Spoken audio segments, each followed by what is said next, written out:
Mike, bonjour. Bonjour. Nous sommes à Lille, enfin Villeneuve, je crois que...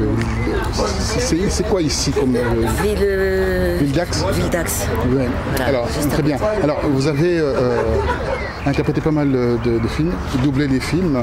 Pouvez-vous nous dire quel film avez-vous doublé? Les plus principalement des films avec Whoopi Goldberg. Donc c'est pour ça que je vous ai interpellé, parce qu'il y a le tremble de votre voix qui vous rappelle quelqu'un que vous aimez beaucoup. Aussi, oui. Alors dites-moi, comment ça s'est passé cet amour que vous avez avec, parce que vous récupérez son personnage en fait. Et dans sa vie aussi, vous vivez aussi sa vie en fait en réalité. Ah non, je vis pas sa vie malheureusement. Parce que voilà, ça y est. Alors ça s'est passé comment? Mais par contre, oui, quand je la double, en tout cas, j'essaie de pas la trahir et puis d'incarner quelque chose qu'elle me renvoie, quoi. Donc voilà, c'est un échange en fait, c'est un échange. Est-ce que vous connaissez un peu son histoire, comment il est rentré dans le cinéma, qu'est-ce qu'elle est devenue? Je sais qu'elle a commencé à la galérer, à faire des one-woman shows, voilà, travailler dans des cabarets et tout en tant qu'artiste. Avant, je crois que ça n'avait pas été très cool non plus, mais bon. Comment vous êtes arrivé à doubler? Comment vous avez été casté là-dedans? Je faisais du doublage déjà depuis peut-être 3-4 ans. Donc j'ai doublé d'autres comédiennes aussi, puis d'autres films assez mythiques comme Top Gun, Kelly McGillis, curieusement, mais parce qu'elle est grande et blonde, mais voilà, c'est la magie du doublage. Ouais. Puis ça m'a offert des jolis rôles en plus. Oui. Flashdance aussi. Oui, la danse, tout ça, etc. Voilà, comme je suis un ancien petit rat de l'opéra, c'est vrai que ça m'a beaucoup plu de doubler ce rôle. Enfin bon, voilà, des films comme ça. Puis je sais pas, quand un film de Whoopi, c'est La Pivoleuse, c'est le premier film que j'ai doublé avec elle. Et couleur pourpre, non, j'ai passé les essais, mais j'étais trop jeune pour couvrir le rôle du début à la fin. J'arrivais pas à être assez âgée quand elle avait vers 60 ans, vers la fin du film. Et quand elle a fait La Bonne Sœur, tu sais, etc. Voilà, tout ça, oui. Alors à partir de La Pivoleuse, effectivement, Sister Act, Ghost, Made in America, Corina. Et ça paye bien? Oh là là, quelle question.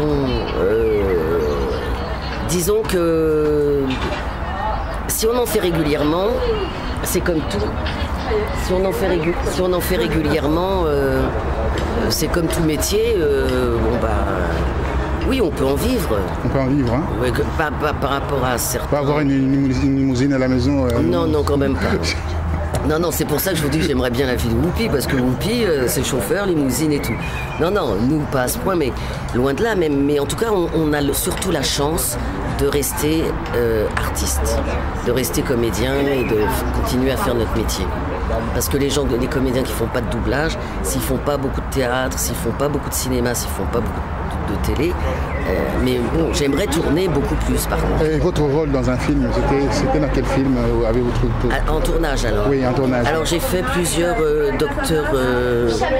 un docteur Sylvestre, où j'avais un rôle important d'une coach en athlétisme. Voilà. Et ça, c'était assez important comme rôle. Et puis sinon, j'avais fait plusieurs commandants Nerval avec Guy Marchand. L'Atlantide quand j'étais beaucoup plus jeune, avec Romina Tcherina. Ça, c'était quand même aussi. Vous y êtes vraiment là-dedans, que vous êtes plongé, que vous êtes... voilà. J'ai commencé à 9 ans. À 9 ans, ouais. Et aux États-Unis, vous avez fait plusieurs... Ah non. Aux États-Unis, j'y suis allée, mais pas professionnellement. Pas professionnellement. Et à 9 ans, j'ai commencé comme danseuse. Je faisais des opérettes au Châtelet, après j'ai été petit à l'opéra. Et... Je remarque que vous avez même la mimique de Whoopi. Oui. Ah, mais on s'aime toutes les deux. Mais c'est un hasard, hein. Sérieux, c'est un hasard. C'est pas du mimétisme. Mais la voix, elle est extraordinaire. Hein. C'est le monde entier qui l'apprécie. Et moi, d'ailleurs, en France, en tout cas. Hein? En France, parce qu'après, elle a une comédienne espagnole, elle a une comédienne italienne, allemande. Après, on a chaque pays. Quand les francophones, quand je parle de francophones, oui, oui. Mais je suis contente, hein, d'ailleurs. Son dernier, il y a un film, il y a rien pour elle, elle tourne plus là. Non, elle est productrice maintenant, donc elle s'occupe beaucoup de ses productions. Et puis, c'est toujours assez, d'ailleurs, militant, entre guillemets. sur des sujets sur les femmes battues, sur les enfants. Enfin bon, c'est toujours assez quand même, c'est pas à l'eau de rose. Hein. Oui, alors une dernière question. Alors, ici à Lille, donc vous êtes là, il y a la semaine du cinéma, enfin le week-end du cinéma. Alors, pour vous, quel est le... Je suis une des marraines, du festival. Oui. Et je suis très touchée d'avoir comme filleule ce festival. Parce que pour moi c'est important. Il y a le festival de Cannes, il y a très peu de films africains de sélectionnés, il n'y en a même pas. Il y a eu un seul.